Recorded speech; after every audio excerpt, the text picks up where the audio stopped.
Hey guys, welcome to the TMK broadcast. We are doing the epic battle here, and I have my co-host Trevor with me. Hi, Trevor. Hey, how's it going?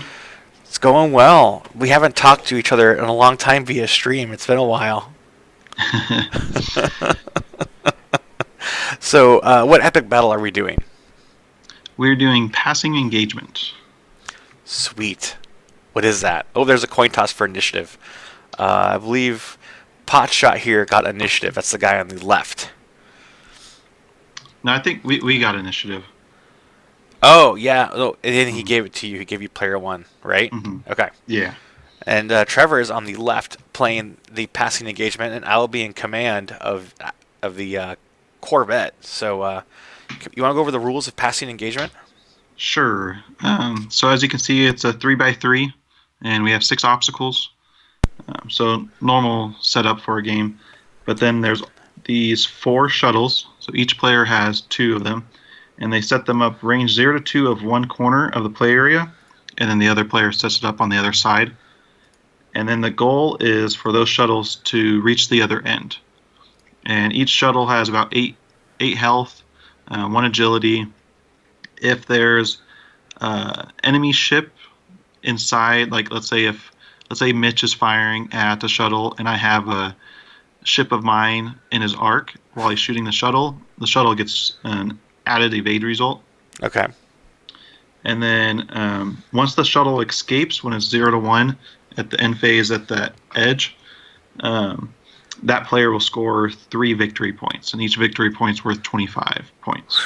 Nice. So that's on top of any MOV you score throughout the game. Throughout the game. That's pretty cool. And it really makes getting the target off the edge super important.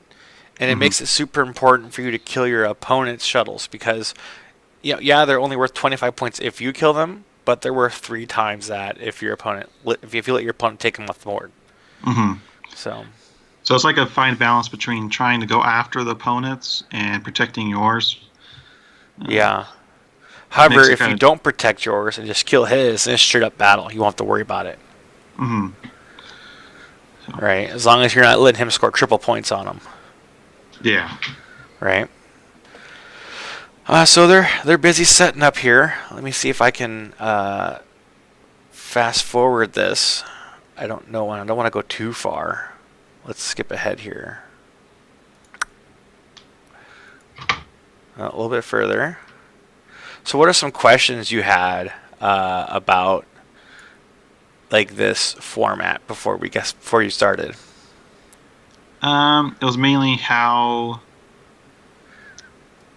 I don't know. It was when I was creating my list. I didn't quite know my list restrictions were it had to be Republic because that's what I wanted to fly. It was Republic. And then we forced Mitch into CIS to make it thematic. Yeah. And then the other requirement Mitch and I said it was to have an epic ship. However, with Republic, you have to bring the CR90. There's no small epic ship. Right. So kind of 150 points right there, and the list has to be 300 points. It's not like some of the other scenarios that are 500 points. So you got half your list and just a basic CR90. And then the rest of the list, I wanted 3 dice guns, so I brought 2 arcs, and then figured Obi-Wan would be a good focus battery, and so he rounded out the list with CLT. So that's kind of how my list was made, whereas Mitch's, he could bring a loaded up CR9 or C-Rock for 100 points with a ton of upgrades, and then he had some vultures, and then Bellabub, and his idea was he's got all these guns, but they're 2 dice attacks, and so they're not going to shoot at the shuttles themselves. They're pretty much going to shoot at like my list and try to delete my list before they get across the board. So. And hopefully he'll have time to kill the shuttles. Yeah. Okay. Now I notice you're placing obstacles inside each other's deployment areas. That's legal? Yes. It was standard rules for the obstacles. Okay, so range 2 from any edge and range 1 of each other. Which, if you notice, I didn't quite know that the first rock, and so I kind of screwed myself. Yeah. But Because I put that one rock you see right there by the C rock. Yep. I put that there. If I knew we could put it in the deployment area, I would have like put it inside of Mitch's Earlier, yeah. earlier. So, oh well. It's all good. So what did Mitch bring? He brought how many Vulture droids? 4 Vulture droids, a Nantex, a Billabub, and a Sea Rock. Now here's an interesting combo that I found on Mitch's Sea Rock. He had the Veteran Turret Gunner. Now, we talked about this during the game because it came up, but there was an ability where the Veteran Turret Gunner says you may make a bonus attack with a turret arc you haven't used yet, right? Mm-hmm. Yeah. But we later discussed on forums that yes, he can use that for the dorsal turret attack, but he can't use that to make additional targeting battery attacks or any attacks that have the bonus attack header, like the specific bonus attack header. So that's kind of like an FYI to viewers, like, hey, when you build your list, look for that. And of course, earlier today, actually, we discovered an infinite loop of bonus attacks as long as you miss, right? Mm-hmm. Did you see that in the chat? Yeah, with IG-88D. IG-88D, and you have IG-88B flying somewhere else with the title, right? Mm-hmm. You want to tell them how that works? I didn't pay too much attention. I just saw you guys notice that. I didn't quite actually read how it worked. I just kind of chuckled a little bit. Okay, so IG-88B, what he does is he says, if you miss, you may make a cannon attack. Now, the Gazanti cruiser here, or the Sea Rock, has a cannon slot on it. Is that correct? The Scum version does, right? At least. Uh-huh. So the Scum version has this cannon slot. You throw on IG-88D crew, and you have IG-88B in your list. He says, I think I already said that, but he says you can shoot again if you miss, right? Mm-hmm. And only with the cannon. So you then can now fire that cannon over and over and over again until you hit. And so people are saying, well, let's put point defense batteries on there because it has 4 iterative bonus attack headers. After each bonus attack misses, you then fire the cannon. Yeah. So it's guaranteed 1 damage if it's an ion, and I do believe it's also guaranteed crit if you're using an auto blaster. Mm-hmm. So, and if your auto blaster misses, because Epics can take an infinite number of bonus attacks per round, you use IG-88B to proc itself and shoot again. So, like, I'll fire my point defense gun. It'll miss. Whatever. I'll fire my ion cannon or auto blaster turret or auto blaster cannon. Oh, that misses. Well, I'll fire that cannon again. I'll fire it again. I'll fire it again. Oh, now I got a hit. I'm good. Now I'll go to the next point defense battery. Point defense. And I'll fire the second one. And if I miss, well, here I go in the infinite loop again until I get some damage in. And so that can happen 5 times battery. Or 4 times because of point defense. So it's guaranteed at minimum 4 damage. It's like I will keep you in this infinite loop until I damage you. So what's that combination of cards again? IG-88D crew, and then having the IG-8B ship with title. And then any cannon you want, and any bonus attack you want from the hard points. I mean, you could use the battery, the point defense battery if you want, but you don't have to. You can use any other one just to get guaranteed damage through. Like if you figure targeting battery is better, for your, like, let's say you're doing ion cannon attack for your second one, you really want the guy to be ionized. Your targeting battery misses, you pick up the target lock. Now you have focus target lock for the ion cannon. So you can maximize get all those dice to be hits for you to get the ion plus, or get the damage plus ion tokens. But at minimum, you're not, the guy's taking the damage for sure. Because if the ion cannon battery misses, well, you fire it again. Not the ion cannon battery, but the ion cannon misses, you fire it again. Because you were talking about auto blaster, but that's bullseye only, right? So no, I thought auto blaster was full arc, but it had additional effects if you were in the bullseye. Oh, okay, maybe that's something. So auto blaster is full arc, but additional effects for being in bullseye. And I'll pull it up. Let's see here. Let's take a look at that card. I'll throw it on one of my favorite chips in my app builder, the B-Wing. Well, that's why I was in CIS. I was like, where's IG-88D? You're not going to find him there. Different faction. All right, auto blasters. If the attack is in your bullseye arc, roll 1 additional die. During the neutralize result step, if you are not in the attacker's forward front arc, evades do not cancel crits. And it's a full Okay. front arc attack. That's 2 dice. Mm-hmm. So if the defender's in your bullseye, you roll 3 dice. If you're not in the defender's front arc, then you do not cancel crits. And so it's pretty easy for epics to not get in each other's full or front arcs. Not full, just regular 90-degree front arc. Epics can avoid that pretty easily, I feel. And so you can line your Gazanti up and roll 2 dice on that epic ship until you get an uncancelable crit. I don't see where a cannon is on the Scum CR90. Let me take a look. It must See be. I that think it's they a have title. They have a turret. Oh, maybe it's a configuration. Oh, there we go. Configuration. Configuration. Yeah, I can add a bonus attack. Oh, but it has the header though, right? It makes, or it says... The or it Corsair gives you- Refit has a bonus attack header. Yeah, but it's saying add a cannon, turret, or missile slot, and then you can't, like the other part of the card is bonus attack, spend 1 energy to perform one of those attacks. Oh, but IG88B says you don't have to do the bonus attack. You could just do your regular attack. Mm-hmm. Yeah. And then keep doing that over and over and over and over and over. So again. you're not using the second part of the refit. You're just having it so you can equip an ion cannon. And then using, yeah. Mm-hmm. Yeah. That's dumb. There's going to be a Reddit out for that right quick. Oh, man. All right, so see how our guys set up here? Mm-hmm. Mitch has set up his full squad just pointed directly at our shuttles, right? Uh-huh. And he's got his CR90, or his C-Rock, I mean, to kind of charge, if you will, at our forces. Mm-hmm. And he placed that rock really well. And I was placing this Corvette here, and I didn't communicate with my team member. It's my fault. So I had to put that, like, I think our setup. I mean, you go ahead and talk about our setup. Yeah, well, when I first, because I didn't know what you were doing with the CR90, so I set up my guys so I can kind of protect the shuttles there. Mm-hmm. Since he kind of just like, okay, I'm going full. I thought he was going to go full straight at the shuttles. So I was like, okay, I need to protect them and stuff. So I set my guys up like that.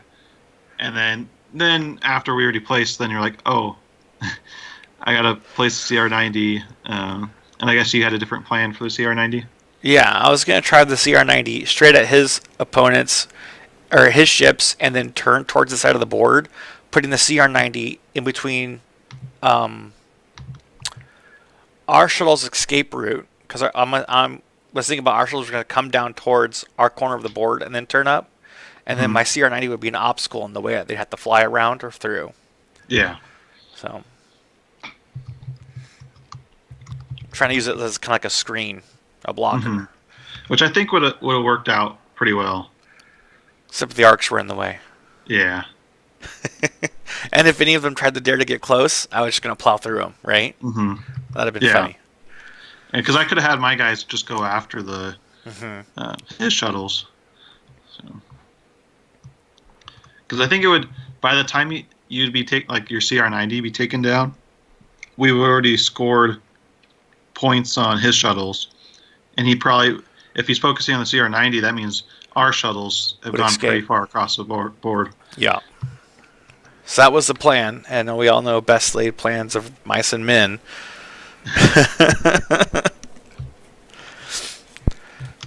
All right, so we're gonna start time here soon, or? Oh, so and some news that you brought to our attention today was about the app. Oh yes. So FFG announced on Twitter. Well, they replied to someone's question on Twitter, and they asked if they're going to update the official FFG app with Epic, and FFG said no. No. Now that has some implications to it. Yeah, well, some can interpret that they're not going to be supporting Epic, but I don't think that's true. I think it's more of a case they have to redesign some of the app to handle Epic, and right now all they want to do is just change points because it's there's a different company in charge of the app, and pretty much they contracted them out to make it. And I don't think they want to keep going back to them because obviously there's not such a good relationship because there was so much problems and stuff at the beginning. And I just think to make it easy on themselves, they decided not to. Well, Put because here's Epic what in I'm there. thinking. When you go to the app for the squad builder app for Mhm. X-wing, Yeah. you choose new squad. Then it says choose game mode, right? Hmm. And from there you have extended, hyperspace, variants, and custom.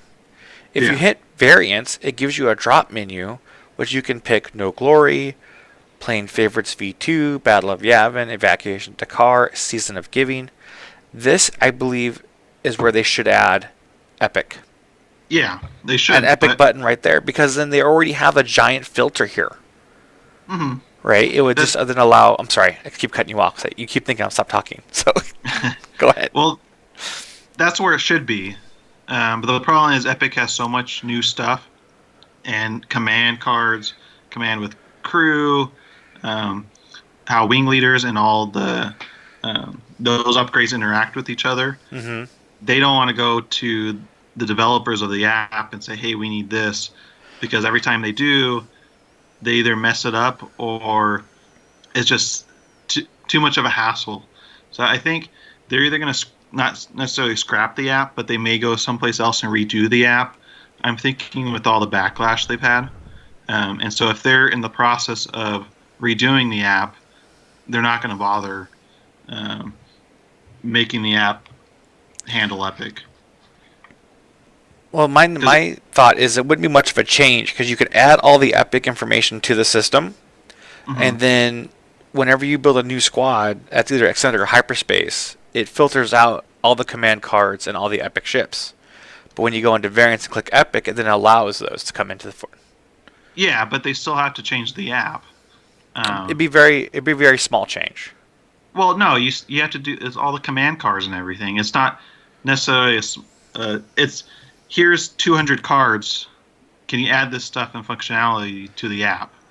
I don't And they know. don't want to go It's and do not that. exactly 200 unique cards. It's more like 25 unique cards because there's a lot of duplicates in the packs. Still, it's more than just a wave that they have to do it. Hmm. Uh, there's But obviously a reason why they're not. It's they also not announced this worth. a year ago. Yeah, well, it's not worth their time, is what I'm saying. Okay. The pack wasn't also done a year ago, um, so it's not like with the new design of 2.0, the stuff that they're designing goes to the printers like just a few months before we receive it. Right. It's not like in 1.0 where they had a huge timetable for their stuff. Now it's shrunk down a lot, and that's why you see some of the um, problems with the shipping and everything because the timetable is much shorter now. Because Hmm. now they don't have to worry about playtesting as much because they can change the points. It's pretty much the first 6 months of a release coming out, we are the playtesters. Right. Yep. But I think going back to playtesting, the IG88DB combo should have been caught a while back. That one's fairly obvious. That one was like spotted right away by everybody. Hmm. So I think that should have been caught. All right, so Well, here it's we also go. like Oh, go ahead. well with playtesting too. It's like what are the playtesters looking for? You got 7 different factions, all these different epic ships, and all these regular standard crew. Like stuff goes by, and there's only a certain amount of time. So, and they're just gonna make it so the Sea Rock gets a limited number of bonus attacks or something like that. Right. 1 second. I'll be right back. Okay. So here we got Mitch. He's barrel rolling to the side of the board with all I ships. forgot Pretty to grab much. my rules reference. So if you see what Mitch did, he took all his ships and banked towards the inside and then barreled out. He's making it so there's not a lot of room behind him. So I can't just get behind him next turn. Um, so he's limiting that space. He's protecting his backside. And that's what he does with Quad Star Vipers too. So that's the whole reason why mobile fortressing is even a good tactic. So he's kind of doing the same thought process here and barrel rolling everyone. And he's also lining up some seer crack shots.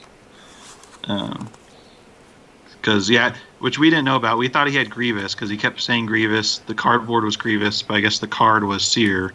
So that kind of screwed us the first turn. Or we would have played differently. We have a very bad cheese comment here. He says obstacles can't be placed in the deployment zone.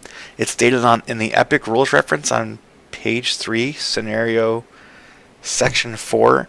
I don't know about that, but I did find on page 9 of the Epic Battles Rules and Scenarios book, under Scenario Setup. Let's see here. Let's see. It says, place obstacles and markers in remote. Starting with the first player, players take turns choosing obstacles from among these listed in the obstacles section of the scenario and place it in the play area until they've been placed. As otherwise noted, obstacles must be placed within the play area, outside of any deployment area, and beyond range 1 of any obstacles. I listened to Mitch, so I did it right the first obstacle. Yep. And then he told me the other one. So there's an FYI, so thank you, very bad cheese. Yeah. We'll just call Mitch a cheater. Well, we cheated right back by putting 2 in his deployment area, so all is fair in love and war in X-Wing. So, but that's a very good note, and I'm glad Very Bad Cheese brought that out and said, hey, reference it, guys.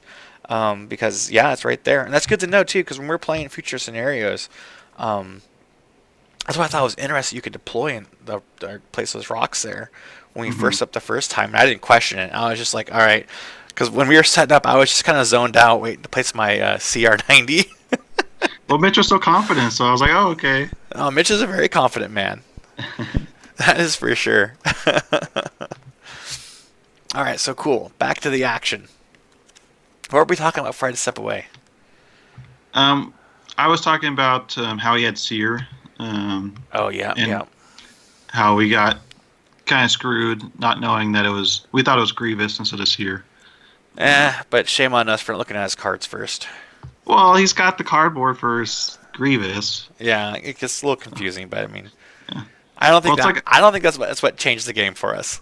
I know, but like if I knew he had Seer, I wouldn't have jousted. Oh, okay. Yeah, because you'll have 1 defense die. Yeah. So because I jousted thinking, okay, I can take away like 2 or 3 vultures first 2 turns before both my arcs go down. Well, Seer is a little bit different. Changes the math. Yeah. And then I'm pulling up with a CR90. I kind of had to slow roll it just a tad bit here to avoid running over our friendlies.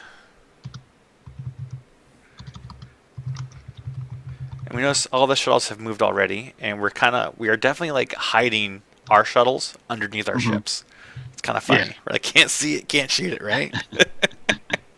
And you're going to make 3D shuttles? 3D obstacles? Or shuttles, I guess? I'm looking into it. I don't know how to design, so I'm looking to like Thingiverse or other places where I can get the files and then print. I know there's shuttles from first edition on Thingiverse from like that one but mission. But the base isn't correct. Well, if we could change the base size, I don't know how, but that'd be the easiest one to do, I think. I'm going to look that up. I'm going to be starting my show soon, too. The next couple weeks. Mm-hmm. My special broadcast. I'm not announcing exactly what it is yet, but I'll just put a little teaser here. So the CR90 with target lock action, and he took a focus, and gets the second one from the crew. Mm-hmm. So we're about ready to fire, seeing if there's any not system phase, but whatever is it system phase? No, we just did activation. The CR90 target locked. So now we're at top of the round of the activation phase for engagement. Okay, so we're looking at going to engagement phase. Yeah. Oh, also, just FYI, if you bought CR90, like a new 2.0 version of it, you probably have a Raider dial instead of a CR90 dial. Are you for reals? Mm-hmm. So you may want to double check that. Dang, who do you know that bought a CR90 that got a Raider dial? I don't know, but multiple people online have said that. So I know I just it's slap it together and say, hey, it's FFG print. Let's go. now it says RDR on the dial. Okay. So if you get that, just send a request to Osmodi North America. They have like a parts request page. Nice. So we were doing.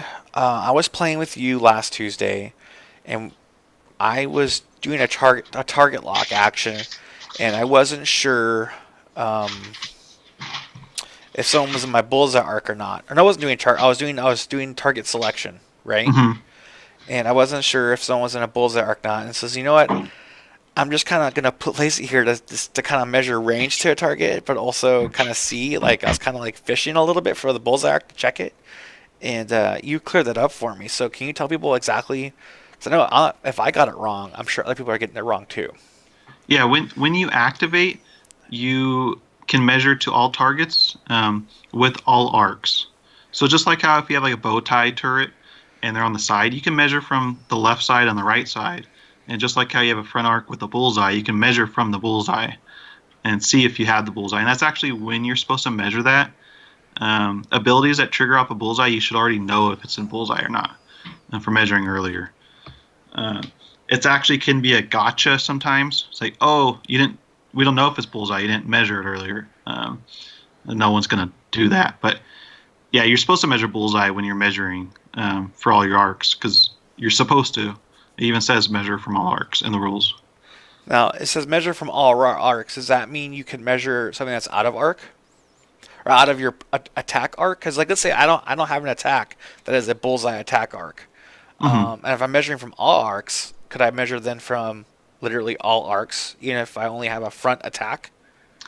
I think you measure from all targets and then within all active arcs. I'll take a look. Well, actually, you can measure from all to all ships and all objects. Um, so I think you can measure from any part of your board, really, your cardboard. Let me So look here. okay, that's really cool. That's kind of like also like a target lock, but the information for target lock is already passed through, so you can't gain it now, anyways. But it's kind of like doing almost like a half target lock action where you can measure everything, but then you don't get the target lock token. Hmm. Yeah, I'll double check here. Okay. So we got some attacks being shot back and forth here. We got. He's already deployed his. What do they call them? Vulture or buzz droids out there. Got an arc on one of them. Oh, here we go. This is the word of it. You measure range, and under measure range, it says the attacking player measures range from the attacker to any number of enemy ships, and determines which enemy ships are in which of its arcs. Oh, so there you go. You get to measure a 360 to everything, and that's in the rules. I love that. Yep. That's really cool. I'm gonna start doing that more often now, just to get information on Hmm. distances and stuff like that. Yeah. Make me a better player. More information. Yeah. See, there you go. It's a change from 1.0 where it was kind of like taboo. Now, Yeah. like with how the target lock action works and how this works, like Now you're saying go you ahead and measure it. It's not taboo. Just do it. You know, hmm which I think creates a more friendlier play environment too, hmm because then everybody's getting the information they want. yeah, you're not worried about people like you were worried about yourself, kind of. Oh, I'm kind of just putting this ruler here, and like, no, it's fine. You just do it. Just do it. Yeah. You know, and I remember the days from 1.0 where like that's an abuse of the rules. You're checking like Mhm. things that are actually not Well, part of your attack, and well, it's like you have like what upgrade was it, like R4 Agromech, where you like do a blue and then you get a free target lock, and so then you would measure to every single person, or no, yeah. you'd measure to the like obvious target, or no, But the then, guy but would then you range. line up the ruler with your arc to see if you're in arc, or maybe you hold it on your opponent's arc slightly to see if you're in hit your opponent's arc. You know, so it's like trying to get extra information. Or it's like you'd use a one. This is how it was abused. You would use a one ruler to see if it was within range, and like obviously it's within range. You're just seeing if it's range one or not. Yeah, And then like you'd barrel out or in. yeah. There's Depending that what you that needed. too. That too. Yeah. It's like, So oh, now I you want could the just range do one, or I whatever. want to avoid the range one, so you can measure the specific range. Mhm. Man, Good All old right. days of 1.0. So I'm determining whether to spend Obi-Wan's Force or not to keep a focus on the arc. And this is before I knew it was Seer, or I would have just like not cared. And can't really see the dice. And Mitch blanks out again. So I think Yeah, two. this is two silver dice that are blank, and they're because they're kind of translucent and silver. They're like picking up the blue of the blue screen dice tray. Mhm. Yay! So like this is how I thought it would go down. At Just least like start after deleting the some of those CR90. guys. Yeah, just like start deleting the guys. Um, but the Seer changes the math, and of course I should have looked see if he had Discord missiles. Like I never play against it, and so that kind of changed Well, some things. Discord missiles didn't do too much damage to us. I think they did a Well, total of like 3. it did the very last damage on the arc and killed it. Yeah. So he's firing a crit, Blank. and I spend my Or focus, and then focus he's to like, "Oh, evade. Seer." I'm like, "Oh, okay." Like I don't know. Yeah, there you go. You can see like right there. Oh man, what the hell? What spent the focus? That's pretty funny. Yeah. All right, so you guys are watching chat. Let us know if you've played any Epic games, or if you have, let us know which ones they are. If you haven't and you want to see a particular scenario, let us know in the chat so we can play one next time and we can record it again. So we can get everything wrong, and then you can get everything right later. Yeah, this week on the Inland Empire Aces, we're going to be talking about this particular mission. But I think in future episodes, we're going to like do like a 10-15 minute segment about the other missions in epic battles. This one's just going to be the whole episode is dedicated to it. But I definitely think epic battles has been a success for FFG as a whole. Well, and people just love having these large ship models out on the board. It's just so cool to see. I think they found the right balance of, like in 1.0, it was like bring a ton of ships for 300 points, and that would be equivalent of 600 points now. Mm-hmm. Whereas now they lowered that down to 500 as the max scenario, and in some scenarios like this one is 300, so you don't have to have a ton of ships on the board and take 5 hours setting up and taking down. Yep. You just get to having fun, and they're objective, so you're not necessarily trying to kill the entire list or not. Although in this scenario, if you don't kill the entire list and you only kill the shuttles, Mm-hmm. in the end phase, if all shuttles are destroyed, the match ends. Yeah. So, and this game scenario has no mission timer, so no time. But we actually put one on ourselves, just to see, and we said to do about 200 minutes. So it was like time and a half, right? Mm-hmm. So, I think we actually chose 90 minutes, and then or no, I put it in 100. you put it at 100. I put it in 100. You said 90. I'm like, nah, I'm doing 100. I was just looking today in their tournament suggestion section, and they actually had one of these missions as a suggestion, and they said 90 minutes. 90 minutes. So that's not bad at all. 90 minutes for with huge ships on the board. No, and we actually finished with 3 minutes to spare. Mm-hmm. Right. So I think we would have finished within the 90 minutes, but because the rounds take a little longer with epics. Mm-hmm. So we were probably playing the last round when the 90-minute timer hit. Yeah. So C-Rock is going, and then I think the CR90 is the last one to fire. Yeah. Now he actually does double tap with Veteran Turret Gunner here, and he double taps using the targeting battery. And that's when we stopped for a moment to talk about this, how that works. Fortunately, the target battery didn't actually do any damage. So, but we discussed afterwards. I mean, then from there on out, he uses dorsal turret, which that works. It's kind of a waste of points, though, I think, without it working on targeting battery. But I mean, working on dorsal turret's pretty good too, because it adds a third attack without having to spend any energy. Well, I think one of the titles lets him do the same thing. But I think he has to spend energy to fire it on the title, right? But if he uses his Veteran Turret Gunner, there's no energy expenditure. Yeah, but he's spending a lot of points for that. I think he'd Yeah. rather have points elsewhere at that point. Well, it worked really well in this scenario. Hmm.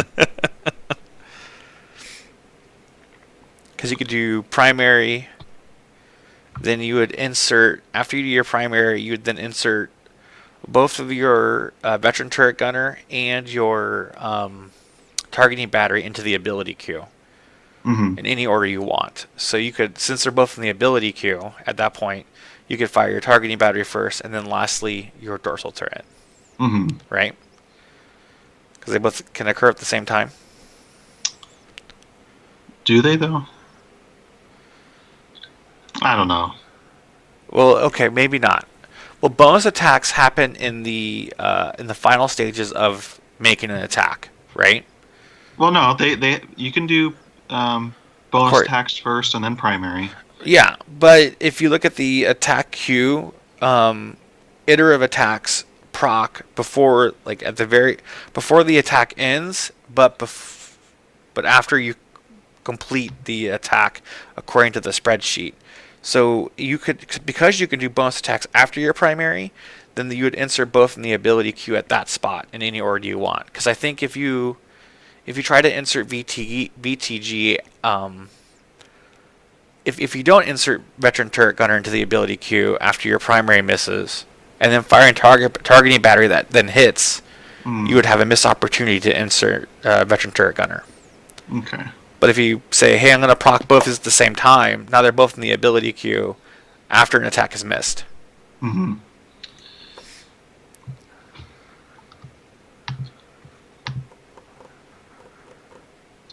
Well, it doesn't have to miss. It has to be after an attack, after a primary attack. Yeah. Yeah, Out of a turret you haven't attacked from. yeah. I see. Okay, and that's where it comes into play.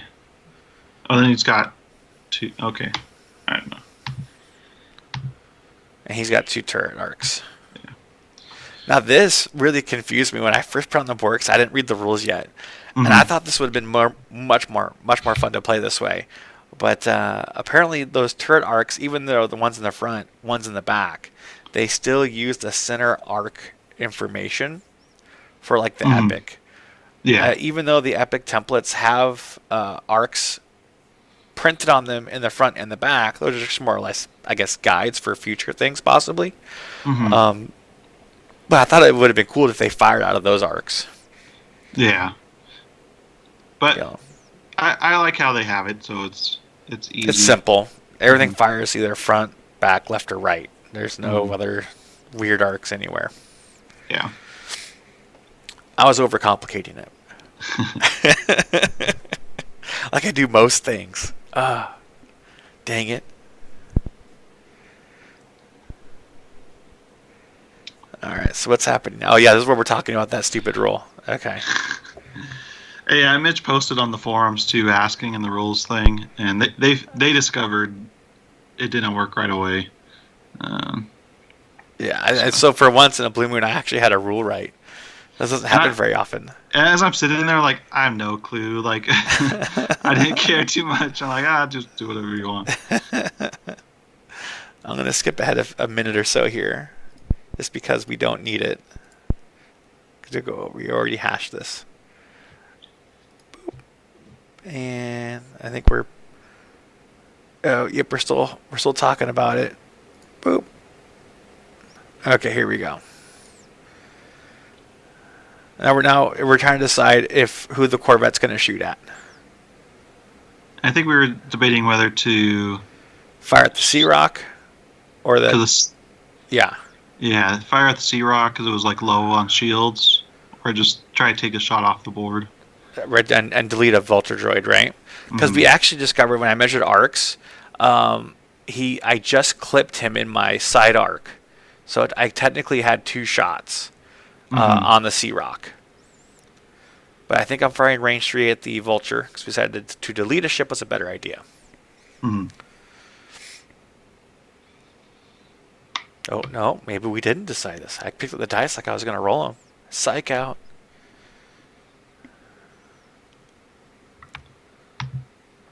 I think we did shoot at the Sea Rock, and then we didn't realize how much dice it would roll. which was like Yeah. in a ridiculous number of dice. I was like, it's a huge ship. What is going Well, on? it's range 4, so it gets 2. But he has something that gives him a third one. Oh, Yeah, if I'm in his like the arc, title or something. no, it's Grievous. If I'm in his arc, he adds a die. No, no, Grievous took away a result. That's what Oh. Grievous does. And then like the title gives him another die. And then he's got reinforce. So like we did like no damage to the Sea Rock. Because then he regened a shield.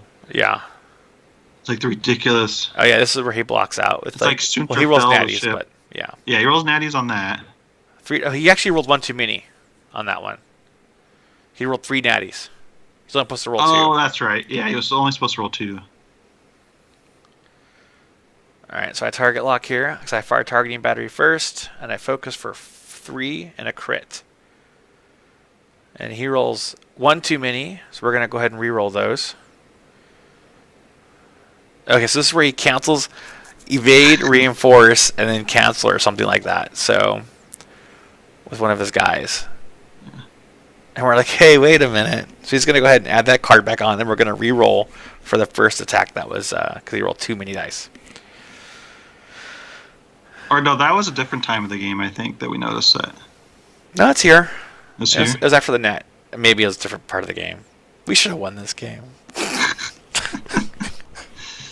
Lots of mistakes happen. We don't know what we're doing. This is why we do it first, so our viewers can do it right the second time. Yep. This is ridiculous. Okay, so what's happening? Oh, yep, Vulture Droid killed a ship. Yeah, the little. The little stupid Vulture Droids. Yeah. And then I had a genius move because I get a Vulture Droid stuck on the CR90. Mm-hmm. But I had a genius move coming up. We'll see that in a little bit here. I don't want to spoil too much for our viewers.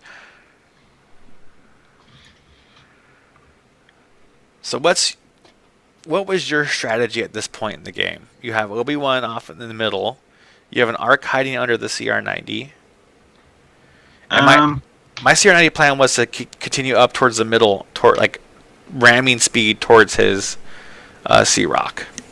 Yeah, I wanted to shoot with Obi-Wan. I wanted to actually start shooting the shuttles since there'd be no protection.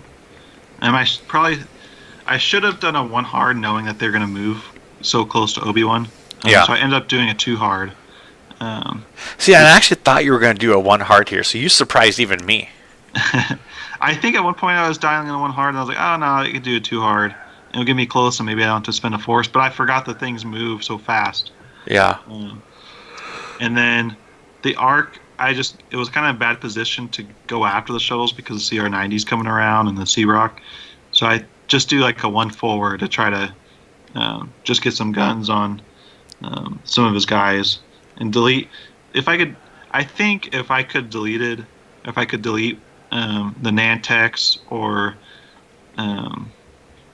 that other Vulture or whatever right there, I think that our CR90 could have a pretty good chance versus the rest of the list if Obi-Wan was still alive, like taking some pot shots at these shuttles. Yeah. Because then he would have to like start engaging Obi-Wan. So I think we still got a pretty good win condition at this point. Now, what's he want to do? He has all these Vulture Droids and a Bellabub fighter versus an Arc. I think he's feeling very confident that he can take out that Arc. Yeah, but he's also got to think about the shuttles and them getting away. Because now our shuttles can go 4 straights over the rock and then 3 banks. The one problem we have is we had to kind of do that 3 bank early on with the shuttles. Yep. Which is now make 1 extra turn compared to his shuttles go to the board edge. See how like his shuttles are closer? Yeah, we're taking an additional turn. Mm-hmm. And he's actually going to fly right through our deployment area. Right? We're trying to avoid his original deployment area and then fly around to the opposite side of the board. Mm-hmm. So I think when other players set their ships up, they should put more of their formation like straight across from your opponent's shuttles. Yeah, I think that would be good. Right, and if you have an epic ship, place it on the edge or the outside to clean up if they don't miss. If your ships don't kill the shuttles right away, your epics will finish them off. Yeah. Otherwise, they're out there on the side providing support. Hmm. So I think that's where we did communicate. That's my fault. You were doing all the planning by yourself, and I wasn't communicating. So I take all the blame for this one. That's all good. We don't know what we're doing. I knew what I was doing. I shouldn't tell you. And I love how like these transports can just ignore everything. Hmm. Just zip it Just like along. just like the other remotes. They're like objective remotes, I think they're Hmm. called, or scenario remotes. Scenario remotes or any remotes, even the ones that Mm-hmm. are the dark one droids, right? Mm-hmm. They all ignore them. And here goes right through the cloud. Oh, drifting obstacle.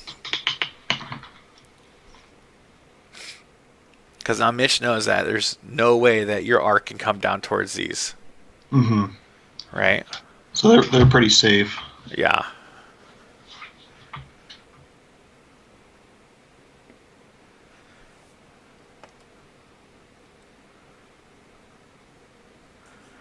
What do we do next?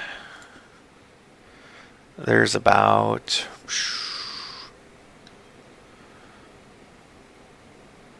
So I think it's kind of lame that Yeah. those can land on the buzz droids and not have anything happen to them.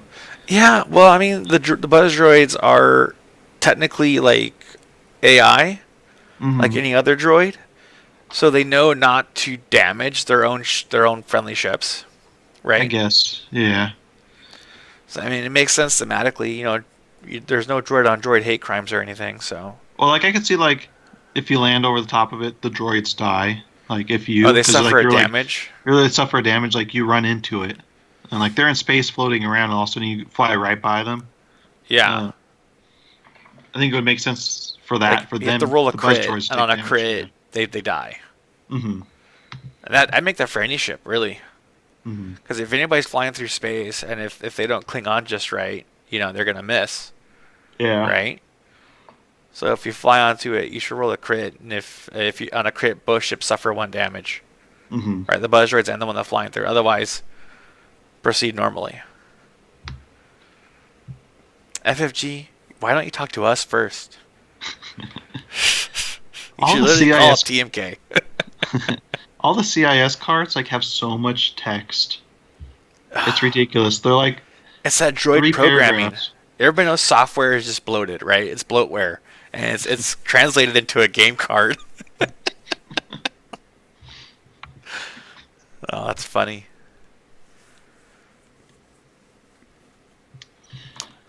Yeah, Mitch is debating his if he's going to take a tractor token and then move up. Yeah. This is the first time I ever played against an Antex. Same here, actually. Same here. And I got to completely ignore the mechanics of it because I was flying a CR90. I didn't care. So it's almost like I didn't play against one because I really just didn't care. I was so out of it. I was just like, Well, yeah, moving my well, like ship. even here, like he takes it and moves himself, and he'll move it to the arc, but the arc won't get affected by one tractor token at all. No. However, he doesn't have a tractor token anymore, so he just got a free barrel roll Yep. with no consequences. This is where you get really, really lucky. Yeah, so like I'm doing this, I'm like, I should have done the one hard. Like I still have arc, but I'm worried about that Sea Rock doing like a three bank. He could totally three bank into you from there. Mm-hmm. No problem. Maybe even a two bank. Oh, maybe not, but definitely a three. He could definitely three bank and just plow through you. Three crits and Yeah. you're dead. So, okay, this is what I also don't like about the epic movement rules. Because if epics, when they turn, they swing their back end around. Mm-hmm. So even a turn is kind of moving fast. Even a zero turn. Because, like, there's rotational energy, right? So, like, that back end is just swinging around all that mass. And a zero turn, if you overlap another ship, is zero damage to that ship. But I still have to roll on the epic and suffer the consequences. Yeah, which is kind of lame. It's backwards, right? Mm-hmm. So, and if I did a So zero speed onto a huge ship, I have to roll 3 dice. And not huge ship. If I do a zero turn onto a large ship, I have to roll 3 dice and suffer the results. Where the large ship will take 0 damage. mhm. What's up with that? That wasn't so thought out. Sorry. so Mitch reinforces, takes a focus, or gets a calculate from one of the upgrade cards, then takes a focus. So he's all tokened up. I'm doing a 3 turn.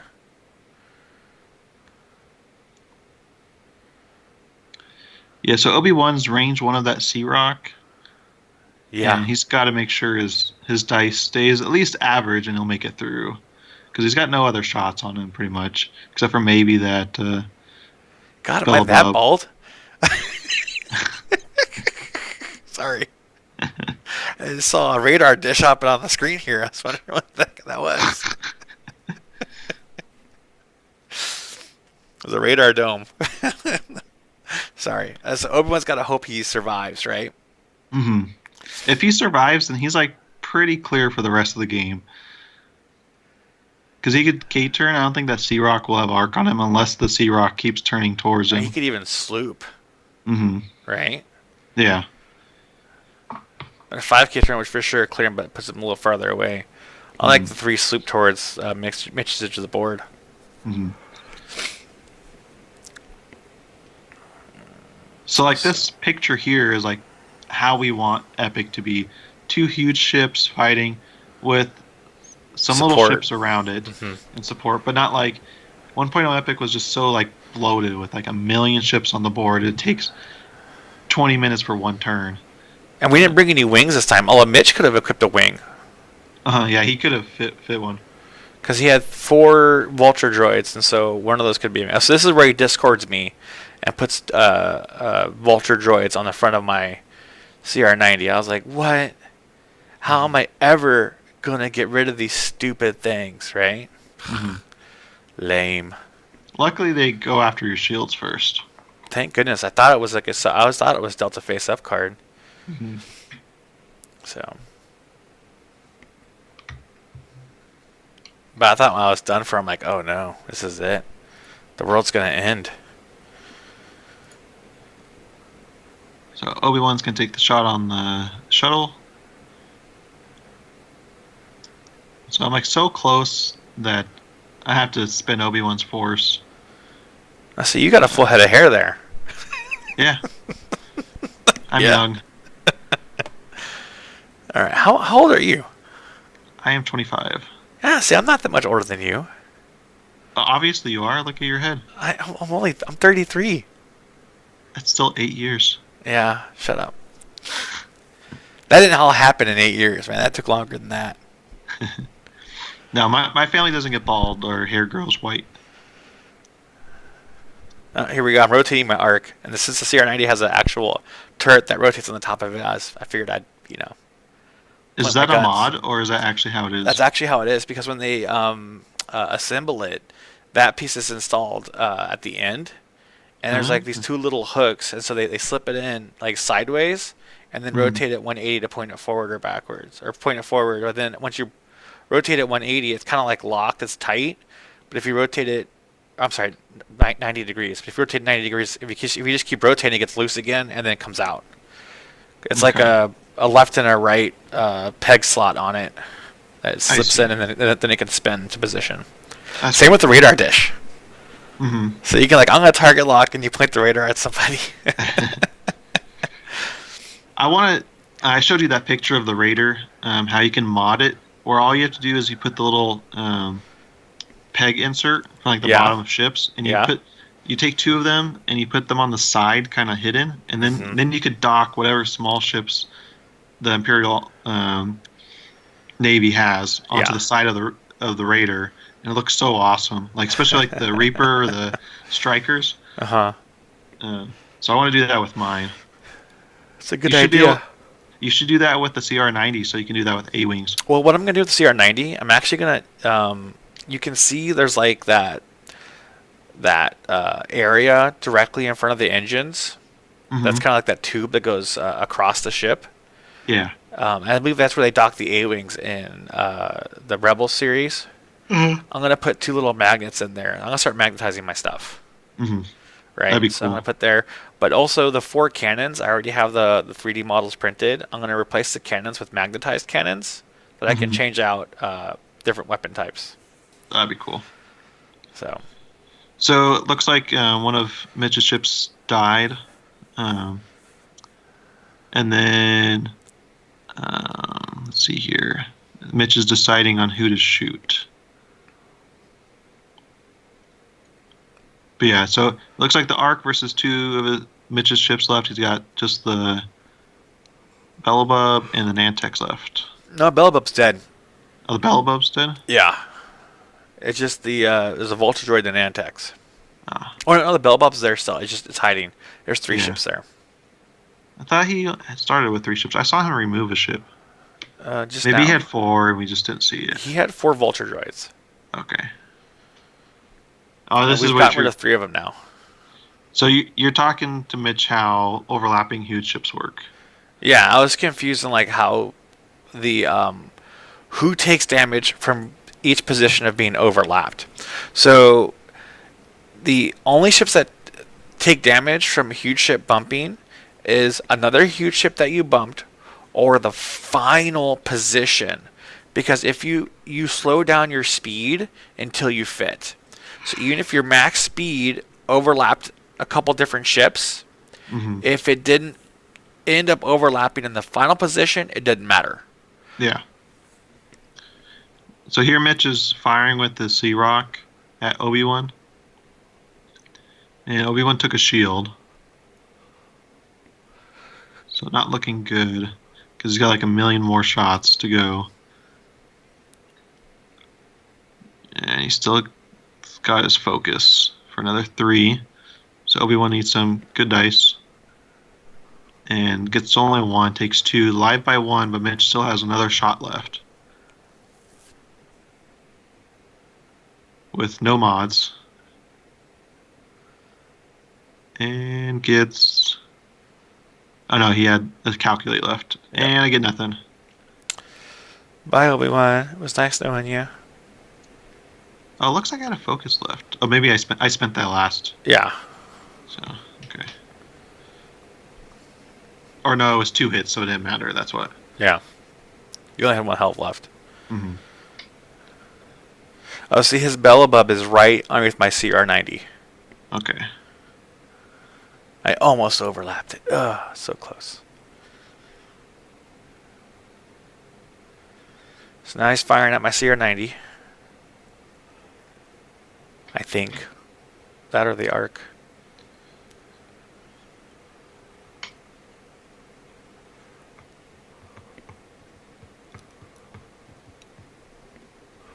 Ooh. I dodged with the arc. Nicely done. Targeting. That was the targeting battery. Now he's getting his veteran turret gunner to dorsal or primary you. Yeah, I just love forward arcs on epics, man. That's where that's where it's at. Because then you can ram ships. You can ram and you can shoot them on the way in as you're ramming, you know, Hmm. and Instead of trying to go around. yeah. Like luckily, you can we can change the upgrade slots on the ships. So like you could give the CR90 access to ordnance tubes and torpedoes. Uh, The in a later CR90 update. cannot have torpedoes. No, what I'm saying is we can change the upgrade slots How so? with through like points change and stuff. Oh, You're not points stuck change. with You're not stuck. you're not stuck anymore. Right, and then they can also add slots via the app. Right. Yeah, that's what I'm Okay. saying. Yeah. Well, I was gonna say via the app because they Well, don't have Epic for the app via the PDFs. PDFs. Because they're not the upgrades are no longer printed anywhere on the actual playing material, so that's nice. Hmm. I really hope they give the CR90 access to torpedoes. Hmm. You know, or maybe make that like a hard point thing. You know, hard points include missiles and torpedoes. Yeah, maybe. Mitch is still firing. Yeah, because he does like he did. He did like 4 shots at Obi-Wan. What has he got left? I don't know. I think this is where it gets confusing with the veteran turret gunner. Oh no, because he's got another ship that's like I-1 that we're not seeing. Oh, that's right, the Vulture droid. Yeah. All right. Here I go. I'm gonna try and take out one of these suckers. Now, because of his ability, he gets to add. Wait, he adds a evade result because I'm in his arc. Yes. No, he's in your arc. Oh, he's in my arc, so he gets to add an evade result. Mm-hmm. Yeah. Well, I'm gonna put that thing on magnets too. Yeah, that's the other thing is the cardboard was slightly off. I actually filed that one wider. Oh yeah. Yeah, so it fit better. I took a round file, and I was just going in one of those peg holes in the back of the cardboard holes, and I was just rounding it out, making it wider, so it actually fit better. So there's a easy mod if you stick like a nail file or something that's a rounded one, then you can widen that hole so it'll fit. It's like it wasn't properly scaled correctly when it went to the print to the cutter. Okay, and then he adds an evade result. He rolls 2 natties and adds an evade. What a punk. Just roll. I was like, I don't need mods. I just roll natties all day.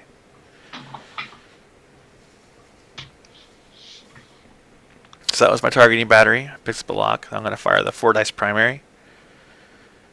Look at that. 3 natties.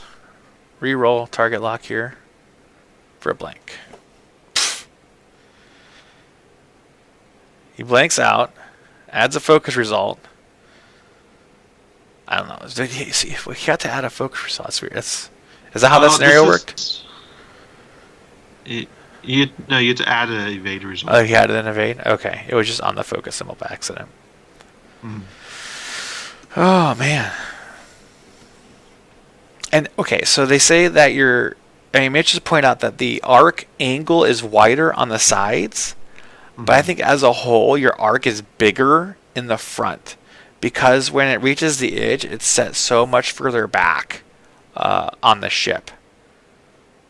It does, yeah. So right. It probably evens out. So it also extends your range going forward. So it's like it gives you like a whole a bigger area, bigger surface area of arc out to range 3. But on the CR90, you have both sides. So it's not just one side. So overall, it's probably way bigger. But how often are you going to have ships on both sides of you that you're going to target prioritize? You know? Yeah, you're not. So yeah. So really, you only got that one arc that you're going to primarily be firing out of, and you have to rotate your other stuff to shoot out of the other one. Mm-hmm. Does the rotate action change both arcs or one arc? I think you can rotate both. You get to rotate both. Yeah.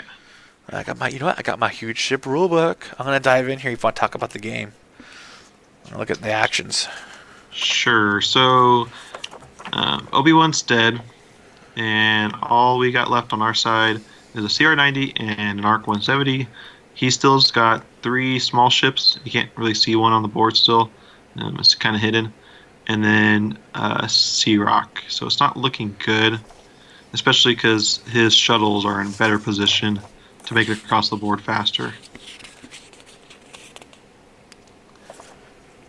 We do have some damage on one of the shuttles. Again, they're only worth 25 points. It's mainly trying to stop him from getting full 75 points for making it across the board. Okay. I found it. Okay. When a huge ship is instructed to rotate its turret arc indicator, such as via the rotate turret action, it can rotate either or both of its turret arc indicators. Nice. Now, it doesn't say they have to be rotated to the same position. Yeah, they don't. They can be pointed different directions. So you could rotate your arc and then rotate one arc left 90 degrees, and you could do 270 or right 90 degrees with the other one. Or I'm sorry, you can 181 and you can 90 another. When you rotate the arcs, you can rotate both of them to any position you want, even if they're not facing the same way. Yeah, they don't have to be facing. It's kind of like a chameleon with his eyeballs. right? It's like bloop. One action. That's cool though. I like that. That's kind of efficient there because you do have multiple arcs you got to worry about. And having to take 2 actions to rotate both of them is kind of a pain in the butt. Hmm. So that's nice. They got that one right.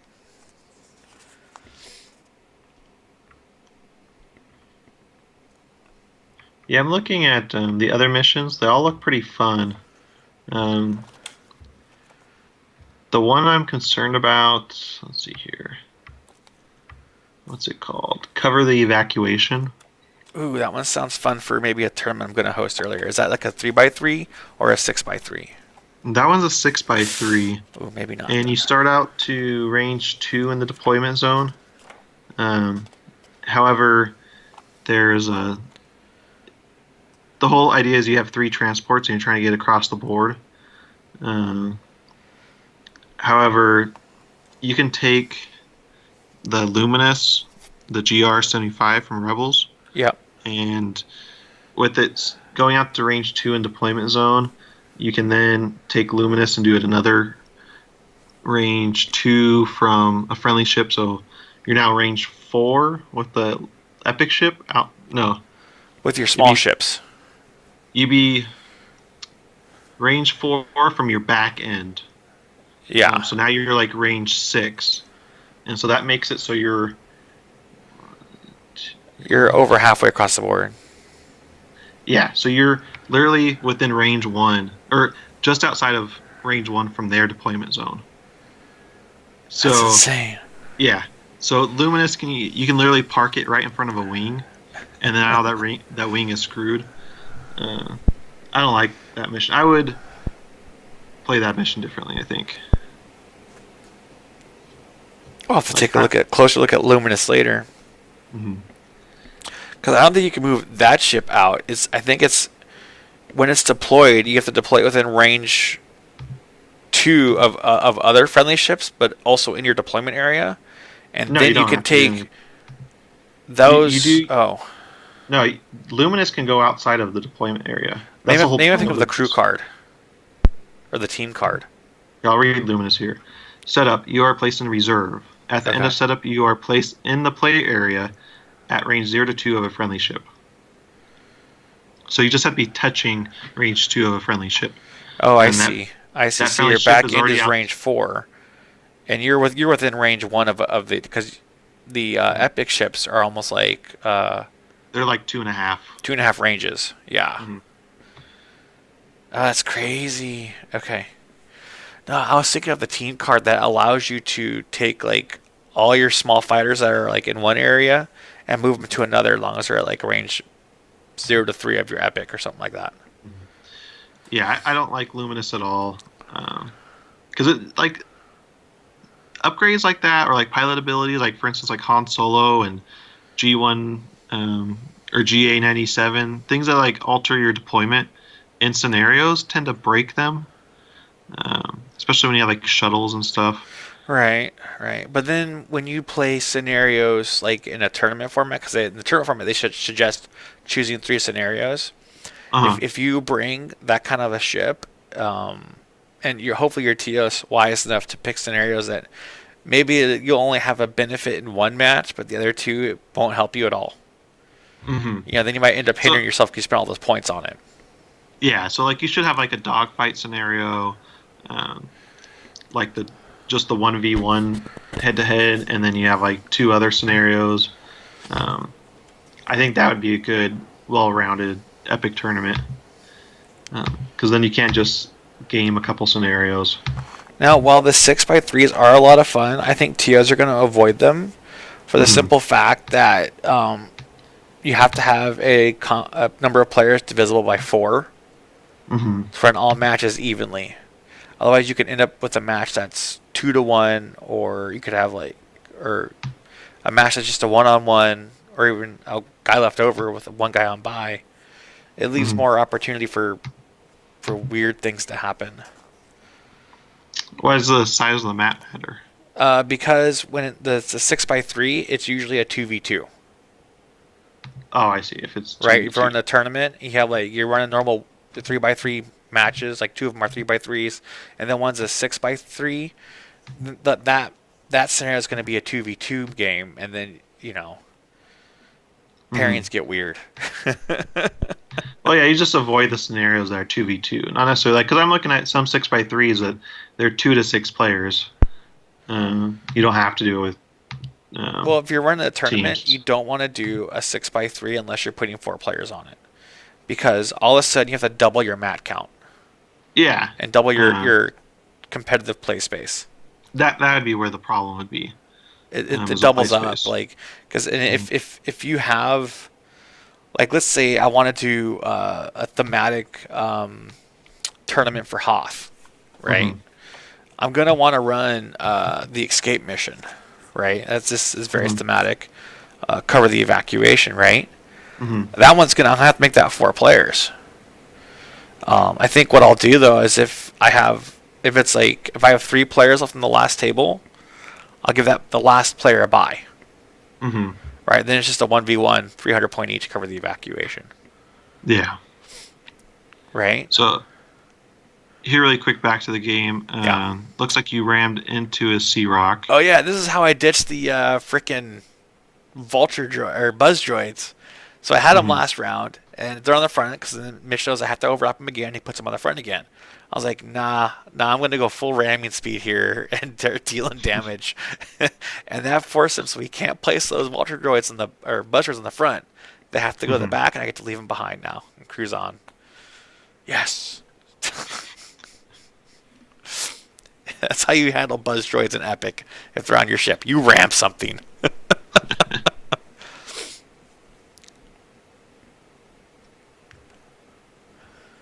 I feel like the oh, maybe we moved the rock or something. Didn't look like our satellites went very far Our satellites didn't go very far.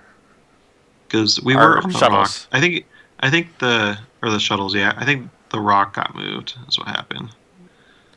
So No, we got because moved they were closer. placed like I think kind of in front of the rock, and then 3 bank isn't as far as you think it is, right? So No, it was that's like on. It was like on the rock. oh okay, Both of them. I remember because they were like slightly. I was like, oh, cool, we'll get cover. yeah.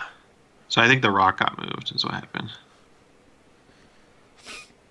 I think we're saying the same thing, just different ways, but I agree with you. Let's see here. All right, so I target lock it. And since we're overlapping, I'm going to go ahead and show the ships actually ramming into each other here. There you go. But no one liked that. I was the only one that liked that.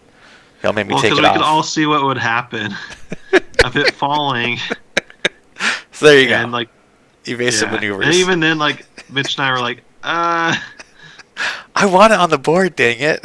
well, because like I could just see one of us leaning over the board, hitting that, and then like Like there arm goes bumps like our it and it just models. tips over. Yeah. That's okay. I was ready to flip the board anyway, so we're good.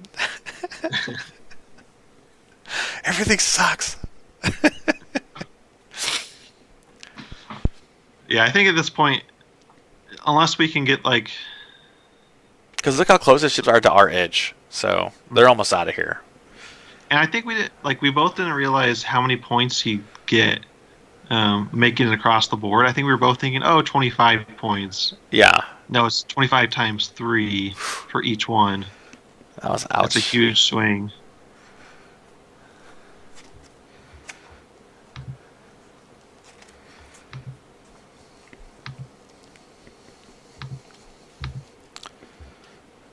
See, I like atmospheric entry for the Hoth battle too. Hmm. Because instead of atmospheric entry, I could call it, asteroid field entry. As you're getting close Hmm. to the asteroid field, you could take damage, like in the atmospheric entry rules. Well, you could in an epic tournament not necessarily do a scenario. Uh huh. You could do it with the obstacle cards, like the asteroid one, where like asteroids are. You start out with like I think 3 and 3, and then like each turn another asteroid comes in. Like that's what one of What those obstacle asteroid card cards is read. we talking about? You know, in the Never Tell Me the Odds Oh, that pack hasn't been pack and released stuff. yet. Yeah, it hasn't been released yet, but we know the couple of the cards, and that's one of Yeah. them. Well, if they're out in time for sure, I would probably do something like that then. Because then you can like do round one like 100 point, or you do round one 200 versus 200 like a normal tournament, um, and then you do that card, and then you now do escaping from Hoth or whatever, and you do one of the missions um, with 300 points. So now you go from 200 to 300. Yeah. So you're escalating. I think I'd avoid escalation in that tournament though. Why? Um, Unless you have to keep all your previous ships, just to Well, yeah, keep it easy for the players. you can like you can say like you keep the ship models, but not necessarily the pilots, or you keep your list the same. I do pilots and upgrades. It stays the same. You just add the extra points. Yeah, so you could do that. You know. And you can like for that 100 points, you can add a wing, or you can add In your first an 200, you epic have to ship. have an epic ship. Mhm. Because you got to do the first 200 has to have an epic, because if you go up to 2 to 3, you don't have enough room for an epic ship. Yeah, and some of the factions, Yeah. or you could do like Gazanti or whatever. Because the Republic Or only has the CR90, so they're out. or you can do it where the first two rounds you have to have an epic ship in it. So like if you're doing Republic, you're gonna have to have a CR90 in the first round. All right, you know what? I just make it 300 the whole thing through. Yeah, you can do that too. That's easy. Keep it simple. Just have some fun. That's what we're all about, right? Mhm. I'm just saying because some of these missions are 500. Those are all the 6x3 mats. Mm-hmm. And so if I was to do a 6x3 with everybody bringing 300, obviously it's 2x2, and that'd be a 600 point game. But not big of a difference there. It's only 100. It's only 50 points per player. That's extra. Mm-hmm. And with a 300 point build, you're going to have a low number of small ships Mm-hmm. and a large number of huge ships. So Mitch is firing at these shuttles of ours, and they keep rolling evades, but he's like splitting the fire on them. Yeah. So I think he's kind of like teasing us and making the game last longer. I think that's really what he's doing. No, I think he's trying to kill it. Oh, I see. So our shuttles, I see what happened. Okay, our shuttles are the red ones. I was Yes. thinking of the other way around. Oh, okay. Makes sense now. I was like, they didn't move. Okay, see, the whole game, I thought we were going to have red ones because they were the Republic, and that made sense for us to have, blue. It made sense for us to have blue ones because we were the Republic. No, we got first player, so we get red ones. That's what the rules said. Oh. Stupid rules. Everybody I think knows in real-time strategy games, player 1 is blue. Because I picked out blue at first, and I was like, no, the rules say the other. So I switched it. So finally, we killed. Oh no, we're trying to kill it still. Just all these extra evades he gets to add. Oh, so this is what happened. Is he's rolling 2 and he should be rolling 1. Oh, that's right. This is when that happened. But he rolled 2 on the previous shot too. Yeah, so I think we redid it, and Yeah, because I had 3 hits, and then so he's just going to reroll his defense dice. We're going to rewind it, and then we end up adding 1 extra damage, which still didn't kill it. yeah, he's still alive by 1. Stupid.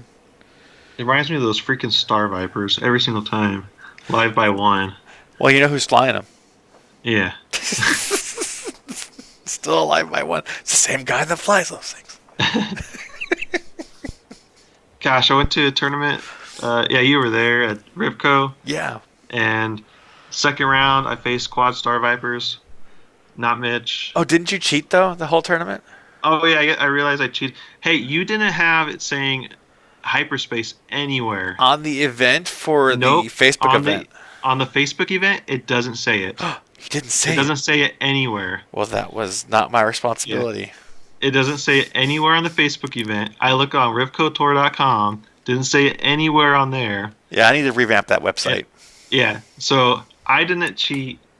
The organizer didn't clarify which format it was. And the organizer did, the TO didn't check either. The TO didn't check. He had all the sheets, he didn't care. Literally, I realized it like middle of the third round, the final round. I was like, because Mitch said something about it being hyperspace, and I was like, is it? And I'm looking all throughout, because I was ready to turn myself in. I was like, nothing says it, so I'm not going to say anything. Yeah.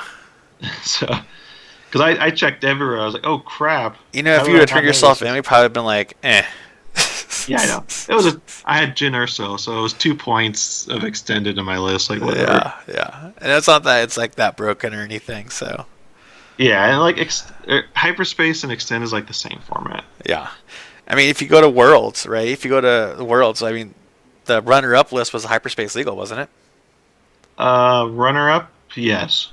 The two Z95s, the A-Wing, the B-Wing, and the X-Wing. Yeah, And that it's was hyperspace hyperspace. legal. So, Yeah, and then it was the extended. Like the only hyperspace tournaments we really have is hyperspace trials. Um, all the other tournaments are extended, nationals and everything. So it's like they're all well, the a lot same. of store tournaments are hyperspace. Not really anymore though. Not anymore.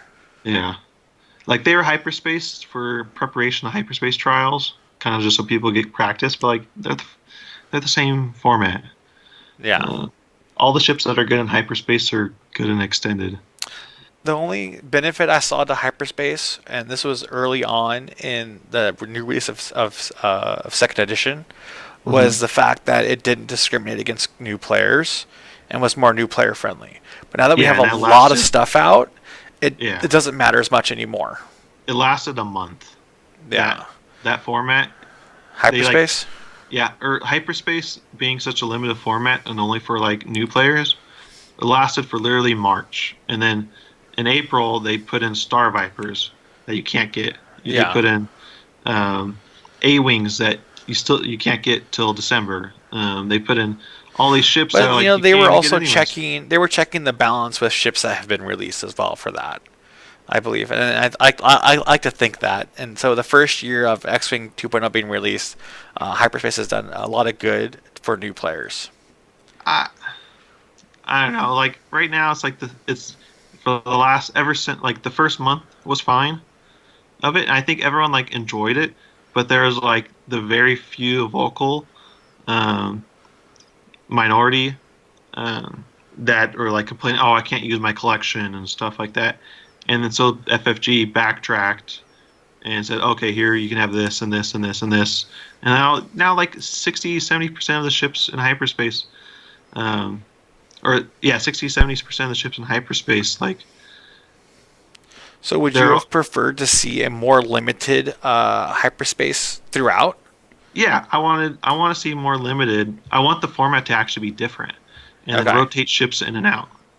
Because right now it's the same thing as extended. right. So like right now, like I'm only building extended lists. Really, I'm not even worrying about hyperspace because the format is kind of Yeah. no one's running it. And like even with Prime championships coming up and store championships, I doubt that they'll be hyperspace. I think they're just abandoning the format. Challenge accepted. Um, Maybe store championships are hyperspace, but I don't see them doing regionals as hyperspace yeah, anymore. I wish they took hyperspace and took it to Worlds. If they did that, I would It would have a lot like more okay, clout, you know. yeah. But with them doing extended, especially nationals, the highest level event was hyperspace trials, and those are like Yeah, glorified store championships. yeah, and I personally wanted to see extended become the new casual format Hmm. because then it's like he'll fly whatever you want, non-competitive. And then hyperspace, hey, this is what we're restricting you to. This is what the tournament's going to be like, you know. So And it keeps the game fresh for tournament players. and I think the balance in the game is pretty like pretty fair all throughout. Like I'm not saying like extended is um, way overpowered and hyperspace is just as much overpowered. I'm saying they're pretty balanced. Um, All right, you I'm just almost can't saying, tell the difference between the two. yeah. And so like, why have hyperspace at that point? But Exactly. So I think I like that. It should be more restricted as well. mm, And I would like to have like well, what's in stock, because FFG knows Alliance Games or Asmodee Games knows what's in stock, all right, or what's in print. And if it's been out of print for a while, they can take it out of hyperspace hmm because that's still encouraging the new players knowing that they won't fight against stuff that they don't have access to. yeah.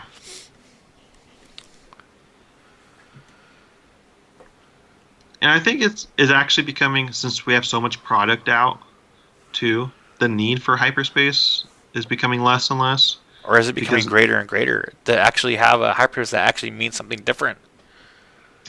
yeah, The it need could for go it to either way. mean something different is becoming greater, but the need to Yeah, have it the way it definitely. is going away. Yeah, it's they have to have it to where it's not just it's not for new players anymore because they've of course abandoned that, and then they have so much product on the shelf. Hmm. It would be mainly to have a most balanced game as possible by limiting the format and creating challenges and getting rid of cards that are problems and stuff. Like whatever wins worlds, those ships are out. I don't know. You can't just have the world's winning list not be in Because it format. totally would change the meta, wouldn't it? Well, yeah, but you got to remember too, like with how fast ships are Or releasing maybe and those the point pilots. changes. Those pilots are out, not the ships. Yeah. Well, yeah, you can't just not have Darth Vader in the game. Um, It's only in hyperspace he would be there. A casual Vader's everywhere, I don't know. You right? just, it's like, do you really think X-wings are not going to be in hyperspace ever? I don't. No, because I think they'll always be in hyperspace because they'll never win a worlds. They Not were with just on X the Wings. final But table. they didn't win, did they? And if They you limit came just the close. pilot, it would be just Wedge wouldn't be allowed, Yeah.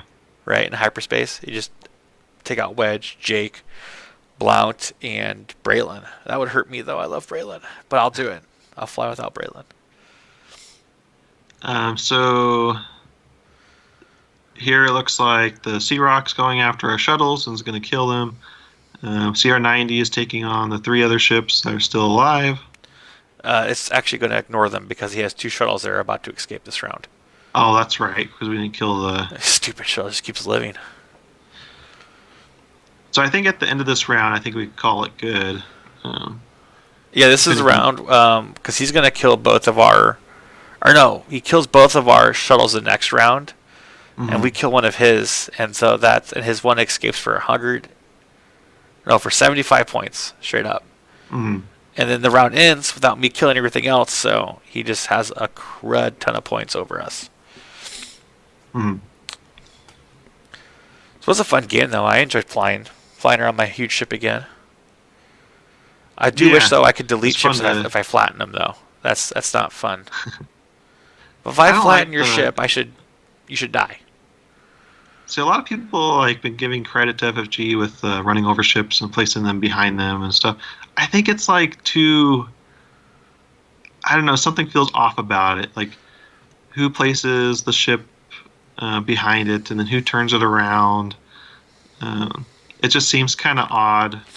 Like, it Well, doesn't you move all your flow. own ships, and he moves all his own ships, but your opponent rotates the ships, and so you rotate the ships for your opponent, and your opponent rotates ships for you. And it's placed at range 0 to 1, so you don't have to place them touching.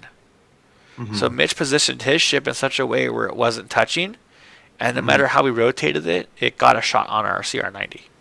Yeah, I don't like that. I would rather you just take a bunch of damage and die. Even at speed 0. Yeah. It should just be suffer 3 crits, nothing else. Mm-hmm. Yeah. No adjustment for speed, just suffer 3 crits. Or like small base, you take a crit. Medium base, take two. It'd be reverse. Large base, yeah, or reverse, yeah. Yeah, because large base you have more mass, you can probably take the hit. So large take 1, small take 2, or no, I'm sorry, medium take 2, small take 3, Mm-hmm. right? Or just take 3 crits because the mass of the epic's hitting you. Because the epic has to take damage based on what it hit, even if it does a speed of 0, Mm-hmm. right? So just have it and epics are easy to dodge. They really are. Mm-hmm. They're not that hard to dodge. They move very last, so you can get out of the way before they move. They're easy to outmaneuver, and so if you're getting flattened by an epic, that was because you did bad positioning. Mm-hmm. That's So how Mitch we'll do is it in our casual games at the clubhouse. We'll just do 3 crits if you're hit by an epic. I don't care about the speed. so Mitch is rolling some natties. Of course. Probably gonna delete this shuttle. So are you recording tomorrow for the Inland Empire Aces? Yes. Are you going to stream your recording?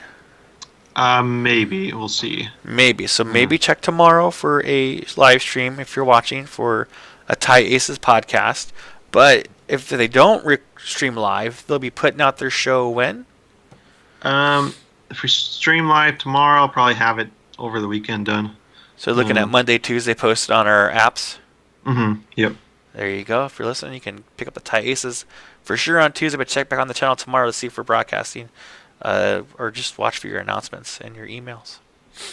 And follow the channel so you can get those notifications. hmm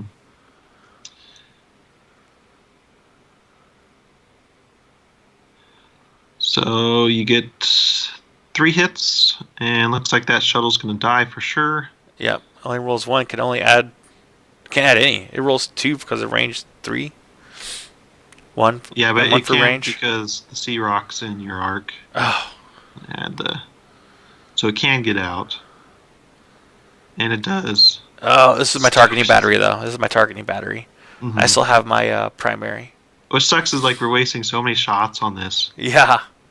I've been rolling like 3 hits constantly too. Yeah, Oh, this is so annoying. target lock. Hey, guaranteed, it's dead. I don't care what you add to it, Mitch. It's dead. Finally. Roll on the tray. Oh, he's just gonna add the hit. There we go. Okay, very good. Or add the evade. Takes one. We're done. And that's essentially the game. So, Yeah, we can call it there. yep. So I hope you guys enjoyed our stream. If you did, you can support the stream by either using or subscribing on Twitch, and it's absolutely free if you use Amazon Prime. You can go to our Patreon.com /team Team Mech Killers, and if you're a Patreon there, we do periodically send out gifts to our Patreon. So if you subscribe there, you may get a surprise in the mail every once in a while. Another way to support our channel is to go to tmkclubhouse.com and just support us by making purchases. We'd love that. And I'll ship them right out to you. And my co-host is from the Inland Empire Aces. He's a host over there, and we sponsor their show. So make sure you check them out because they have a lot of great conversations on there. Isn't that right, Trevor? Yep, and I am the host, not a co-host anymore. So I'm the captain now. I take it over. So it's Captain v Captain on our channel right now. hmm Any special shout-outs you want to make? Just Ties for Tots, December 14th at GMI Games. Yeah, and if you're in the area and you can't make it to GMI Games and you're by Temecula, California, the clubhouse is taking toy donations that we will then take over to the Ties for Tots and drop them off. All the Ties for Tots go straight over to the Marines, the Toys for Tots charity. So, and also if you're watching this on your web browser, you can scroll down and I have a link that takes you directly to the Toys for Tots website. If you're not in the area, you can contribute financially to the Toys for Tots Foundation. They use that money to support all their logistics and buy toys for people who won't otherwise get them on Christmas. So it's really cool. All right. Cool. Well, I'm going to sign off. You have a great night, Trevor. You too. All right. Ciao.